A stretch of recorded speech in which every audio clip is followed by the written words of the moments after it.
Welcome to the show, folks. Friday, and if you've made it this far, congratulations.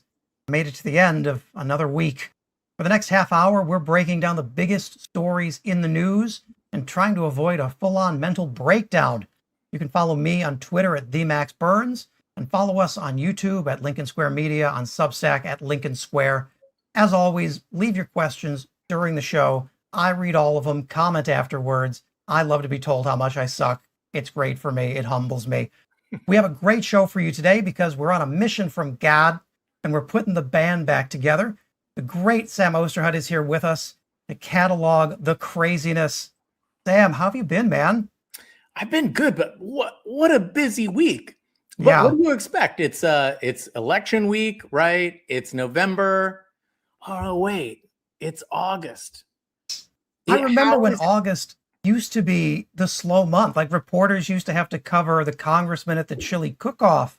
Now it's more news than ever. This is when people in my position take vacations. Like this is because nothing happens. We decide that nothing is important except going to the beach at the end of August. And here we are. It is a shit show. It is a fire hose. It is absolute craziness. And I wonder if those of you watching can tell me what's going on with this clip here from Fox News. You said the party that also hates Thanksgiving, right? Yeah. Well, El Sayed, he's out in these tight T-shirts. You have AOC with her pretty smile. She's beautiful. She's got the red lipstick. You have, who else? You have Mamdani, always smiling, always singing, seemingly positive. But it doesn't make their philosophy any less dangerous, right? You can put... I mean, they're hot. I know. The Republicans have figured out sexy Democrats. They're terrified. And nobody puts substance over appearance like Fox News, of course. No, I mean, look, there's no question, Max, that this show right here is the hottest show. This is sexy Democrat central. Pound for pound beefcake, right? On the Democratic side.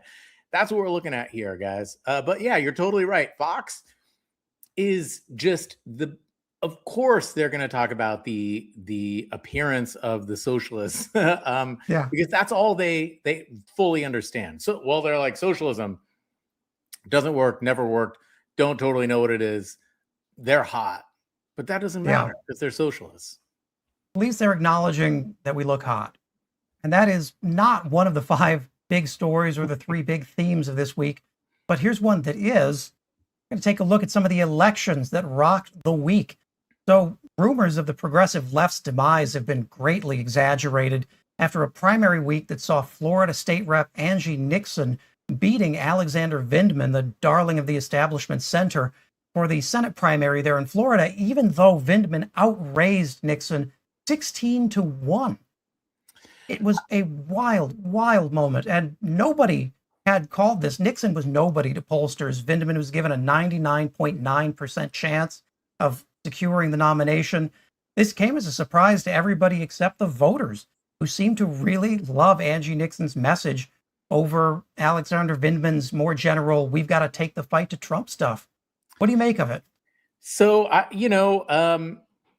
we've had Vindman on the show on Lincoln Square. We understood he was, a very mainstream candidate. And I'll say, in terms of retail politics, I love his story.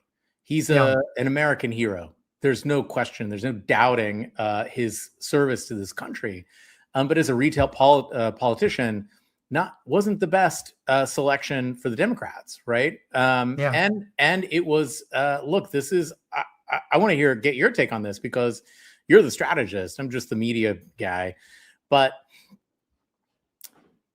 this is a change election, right? He didn't represent change. He represented a certain vision of something that was a little bit hard to pin down, a vision of winning or a vision of holding to account or a vision of something. Whereas Angie Dixon, see? She raised less than $1 million, right? Or around $1 million. Yeah, around $967,000 the Nixon campaign raised. And still won. That's the strength of change. Yeah. What's your take on this? Well, this strikes me so much as sort of the Mamdani model, right? Because you Mhm. had one side talking about exclusively Donald Trump and Trump's corruption, and we've got to stick it to Trump. Angie Nixon's message was, you can't afford your food. You can't afford your rent. Right. We've got to address affordability. We've got to address climate change issues that are making it impossible to insure your house. You know, well, Vindman was making a really strong anti-Trump national message. Yes. Nixon was actually talking to her constituents. And it didn't surprise me at all to see that as a community organizer, she's really in touch with what those voters wanted from their senator. Now the Uh, big question is, can a Democratic Socialist win in Florida? Joe Trippi had a great take on this, but I would also say that the Mamdani lesson that I think corporate Democrats learned was the wrong one. Was that Yeah. we have to stop DSA candidates, right? The real lesson they should have taken is the one you're talking about. It doesn't really matter whether you're far left or centrist or center left or what. What matters Yeah. is your constituency, the people who are Yeah. actually going to vote for you and what matters to them on the ground. And if you're, in a House district in upstate New York, and you're talking exclusively about culture, war issues, or international politics and policy, while your constituents can't buy groceries, then Yeah. your message sucks. Yeah. You can be a centrist or a center-left candidate in the Democrats if you're talking to your constituents and addressing their particular policies. And that's the lesson, right? That's the lesson here. And Joe Trippi's take on this, and we'll see if it bears out. We were talking about El Sayed in Michigan, and he said, the more center-left candidates and voters they're motivated by winning. Right. They want to win the election. The progressive wing is motivated by policy, by universal health care, by childcare, by, all of these affordability. Yeah. That wing of the party won't vote for the centrists because they're not motivated by winning. They're motivated by policy. Yet the centrists and the more mainstream of the party, he thinks, will vote for the left because they're motivated by winning. It's definitely where we sort of see this moving, and I think that's where it goes. There was also some good news across the board here, and that Donald Trump's endorsement is collapsing around him. There was a new American Research Group poll that showed Trump's approval at 30% this week, and it shows his pick scandal-plagued Congressman Corey Mills lost his endorsement. A half dozen other Trump-endorsed candidates lost their primaries as well. And I love this tweet from Donald Trump, or this truth, whatever we call it, where he says, my good friend, Congressman Corey Mills, terrible person, awful candidate, told him he was going to be a loser. My good friend. It really is. You never know where the conversation is going to end with Donald Trump on these, except that it doesn't seem like his endorsement is drawing the water it used to. Well, he's not on the ticket. Yeah. It is a midterm, and everything's expensive. We were going to lead with this previously, not this, but this. The national debt hits $40 trillion. Yeah. You remember when Donald Trump said in 2016, when it was 19 trillion, that it was a time bomb. It was irresponsible to let it go any higher. He's now added more to this than all of the Democratic presidents in our lifetime combined, Sam. Combined. Yeah. Bond market is going crazy as we speak. I think that for all of Joe Biden's sort of quirks and all of this, he represented a certain level of calmness. Yeah. And Americans were very tired of chaos by the end. And that's what Trump is. He's a chaos agent. His policies in the first term weren't great either, right? Like, we could have addressed COVID in a more effective way, and there's this, that, and the other. But the policies in this term are catastrophic, right? Completely unmoored. And the candidates are too. The candidate quality has collapsed. I want to wrap this segment with some talk about South Carolina, the South Carolina Republican primary. had its first debate, also about to be its last debate, if this is any indication. Darlene Graham, the sister of Lindsey Graham, who was handpicked by Trump to succeed Lindsey Graham, got in a conversation about national security, and somehow I'm not sure this assuaged any of the doubts about her qualifications. Take a look. Senator, are Taiwan and the South China Sea national security issues for the United States? If so, why? I'm sorry, could you repeat the question? Are Taiwan and the South China Sea national security issues for the United States, and if so, why or how? I'm just going to be honest here. I'm not on national security. I'm not that informed on national security, but I do support the military. My brother was in the Air Force for 33 years, so I will do everything I can to support the military. My dad was in the Army. I'm not a polished politician up here. National security. What's that? Good thing we're not in a gigantic war in the Middle East right now, where national security might be something you'd want your senator to know about. What do you make of this, Sam? It's crazy that she said that out loud. That is almost the exact script of every stress dream I've ever had. Yeah. Right? Somebody asked me a question in front of thousands of people, and I'm like, I'll be honest. I don't know anything about that question. That is terrifying. That is a terrifying thing. Do you think that's it for her? I have no idea. I know that Ralph Norman, her Republican opponent, wants multiple more debates. She has suddenly decided this is enough debates. We don't need any more. And I can't say I blame her. After an answer like that, I mean, even in South Carolina especially, which has a really strong military presence, a lot of those families have troops overseas. Here, your potential senators say, I don't really know about all this national security stuff, but hey, I love our troops. Jaw-dropping. I'll say this again, we get into, we talked about the terrible Trump policies, right? Yesterday, we hear that the USS Abraham Lincoln is on its way back to San Diego, right?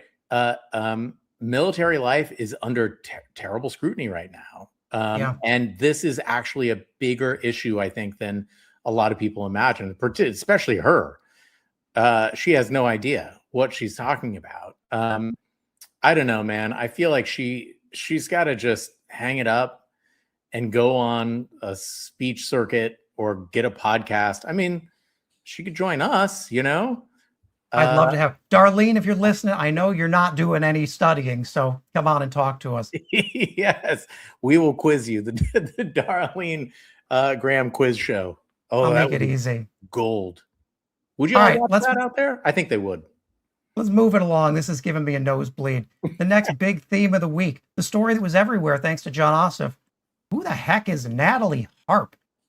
We learned that new name this week. She's the 35-year-old aide to Donald Trump, who came into the headlines after John Ossoff mentioned her in a speech on Sunday. And she's done some weird stuff, guys. She's stowed away in the trunk of Donald Trump's motorcade to be near him, apparently slept in the locker room at Mar-a-Lago so she could be on call 24/7. Her brother now says he's worried about her mental health because she has an obsession with Donald Trump. The Secret Service even allegedly briefly flagged her as a stalker because of how insistent she was on being near Trump. Here's Ossoff on Sunday, bringing all this into the mainstream. While he fruitlessly drains our munitions and oil reserves, the president sleeps through his meetings. He golfs and trades stocks.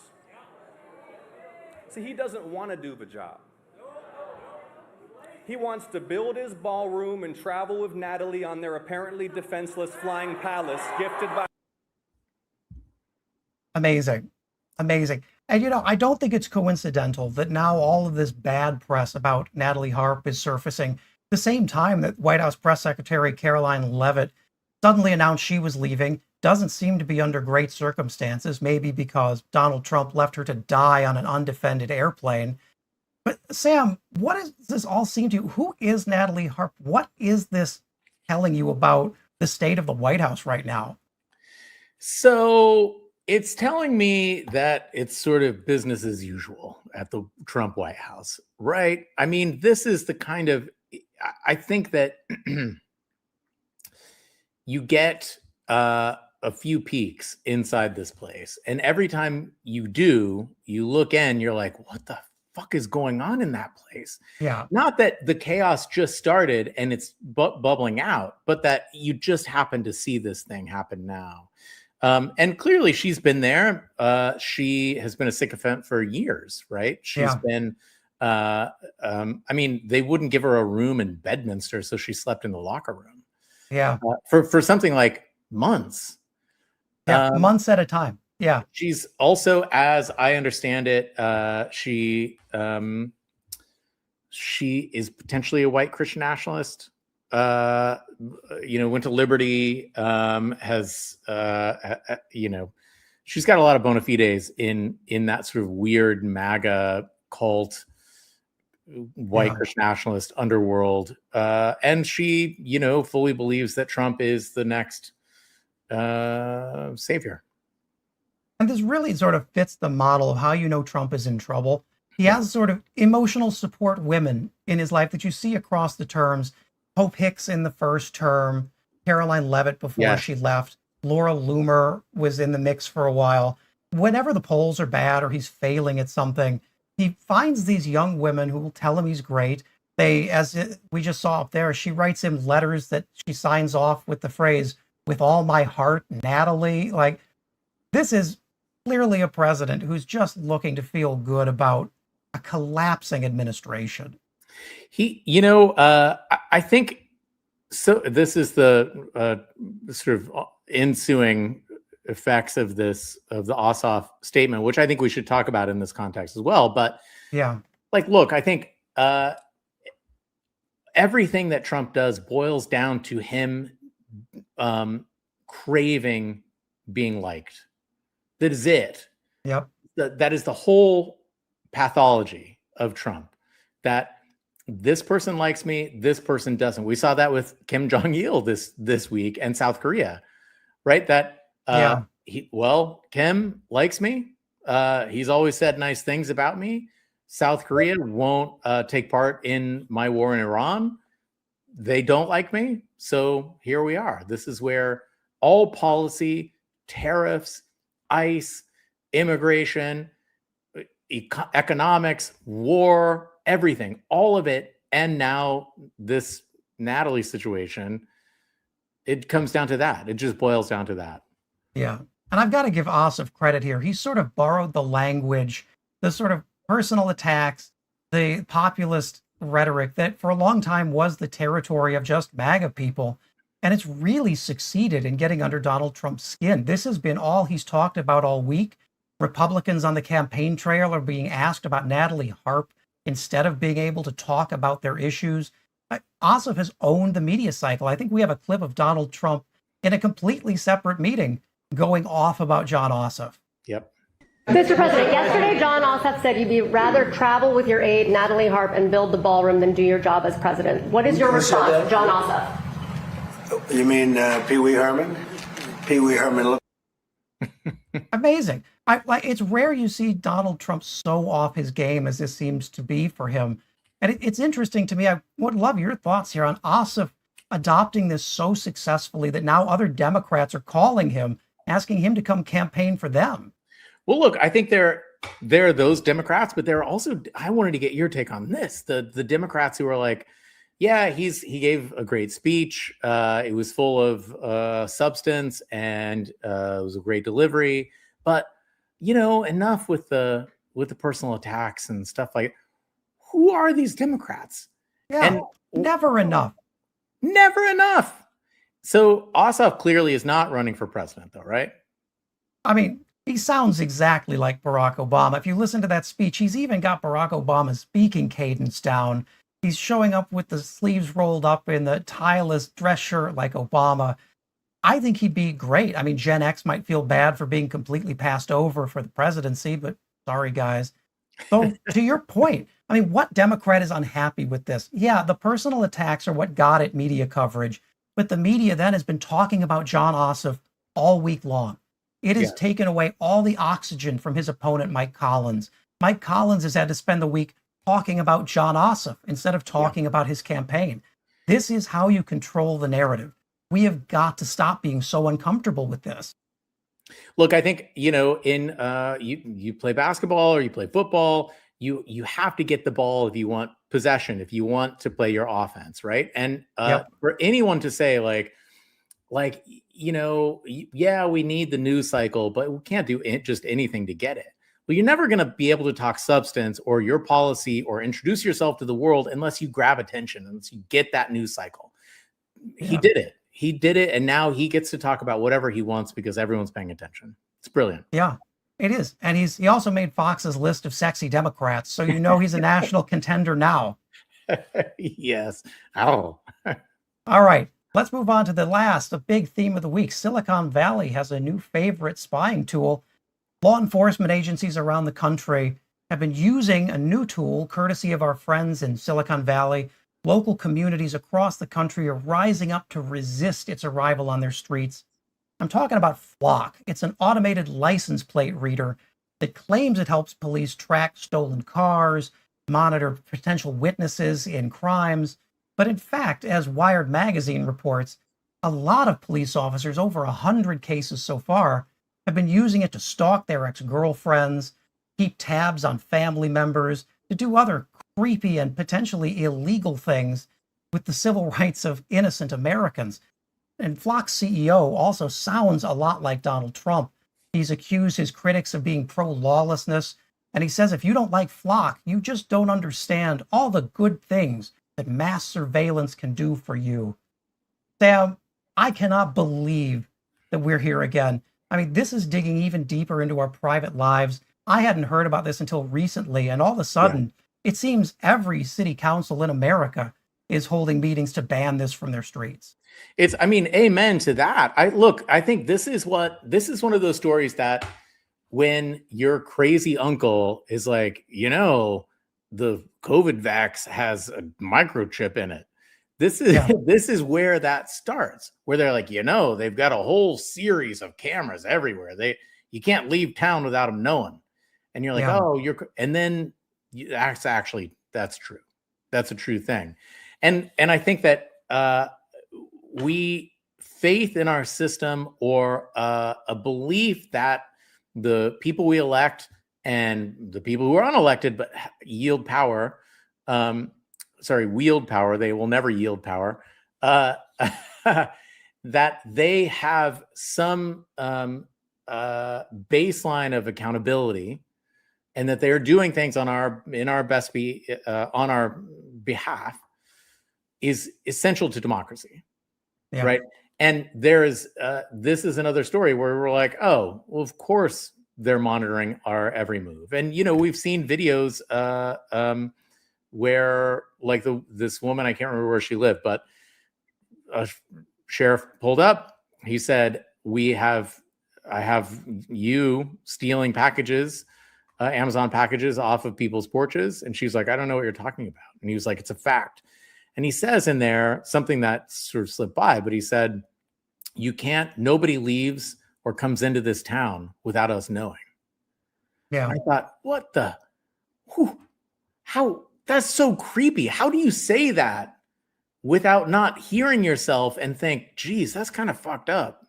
Yeah. That's a weird world that we live in, that nobody has any freedom of movement without somebody knowing about it. And look, here's another thing. I'm on a tear here. I was in Lawrence, Kansas a few years ago, and I saw an old friend. I went to the University of Kansas. I was with my daughters. It was right as we were kind of coming out of COVID. And this old friend, we caught up just a minute on the street. And she said, hey, I just wanted to say, I probably won't see you again. So I just wanted to say, don't download any COVID apps and don't get the vax. And I was like, I'm sorry, I was just asking you where I should eat, And she said, the COVID app it's a Chinese government app, and they're trying to make social credits. So we're all going to live in this dystopian world where your behavior is always measured. And my daughters were like, what is this woman saying? And it took me they still talk about it, right? And the problem is, I'm telling my kids, no, she's crazy. She's on Facebook. She's online too much. She needs to touch grass, this woman, right? Like, and now this story.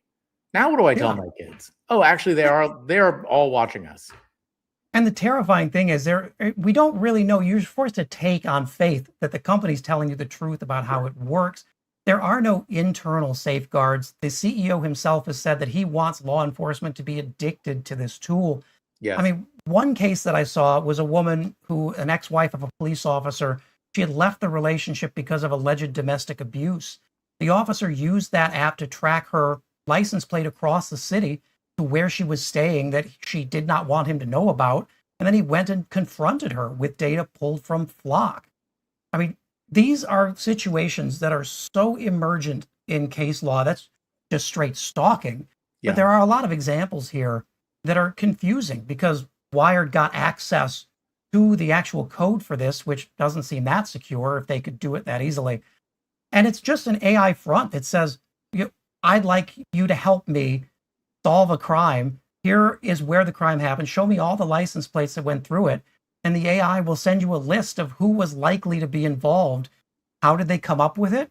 Company's not telling you. It's all proprietary. So when they make these arrests, which are often wrong, their excuse is, well, the AI told me to do it. That's the standard for policing now. Yeah, well, and look, I think, and this is a problem that we've discussed in the past, at least on Lincoln Square, and that is that when you have AI making decisions, there's nobody accountable. Yeah. Right. Then that's a huge problem, especially as AI is making decisions in banking and in hiring and in all sorts of things. Right. There's no one that you can hold accountable for this kind of thing. The other thing to mention about these Flock cameras is first of all, we all like you, I'm really just being read in on this shit over the past week. We all woke up and the world was covered in cameras, right? We woke up to learn that we've been being monitored for a long time. And there's a real legal gray area about this kind of surveillance. There just is. There's no pathway towards fully understanding how this is actually working. So as city councils and town councils and municipalities and all of these people kind of take up this case, I don't know. I don't know where we go. I mean, what's especially dangerous here too is Flock, and it's not just Flock. There are multiple other companies that do this. Automated license plate readers, ALPRs, is that they control the data, right? So they can take all the data they collect in a city, they can share it with the federal government, with ICE, with the Department of Homeland Security. They don't need to inform the police. They don't need to inform elected officials in the community. They don't need to inform you that information that they've scraped about you, a person who's committed no crime, just driven by a camera, is now in the hands of the federal government. And places like Oklahoma City just voted this week to ban any Flock data from being given to the federal government. Question is now, how do you enforce that? I mean, there is a massive gray area here, especially when you think about how this could be connected to things like Palantir, which is working with ICE to track people and potential undocumented immigrants. You start putting these technologies together and you've erased any assumption of privacy, even in your home. A lot of these cameras, it's noted, point directly into homes. Look, it's said that Peter Thiel is on, or is an investor, or is on, has some level of commitment to Flock itself. Yeah, naturally. I mean, of course, he's like, oh my God, a bunch of cameras? Sure, that sounds great. And I want you to think about, just as a sort of mental exercise, when you go to the store, did you give consent to the police to follow you to that store? Did you give consent to your local electeds to know where you are at all times? Is this a consent issue? I don't know. Maybe the social fabric says we all ought to know where everyone is all the time, but I don't think so. I don't think. No, the civil liberties case is pretty interesting because license plate readers are legal. They've been around for a long time, red light cameras. But what we've never had before is the ability with AI to do what places like Flock do, which is to take individual data points like that over 100,000 cameras and stitch them together into a real-time map of everywhere everyone goes all the time. And that, to me, at least, I hope the courts will find is a tangibly different thing than snapping a picture of a speeder at a red light. Here's a question for you. So first of all, I have talked to some law enforcement agents over the past week who have been a little more nuanced on the flock situation, because they're like, look, even in places where they are starting to ban flock cameras, they've shown evidence that the flock cameras have led to,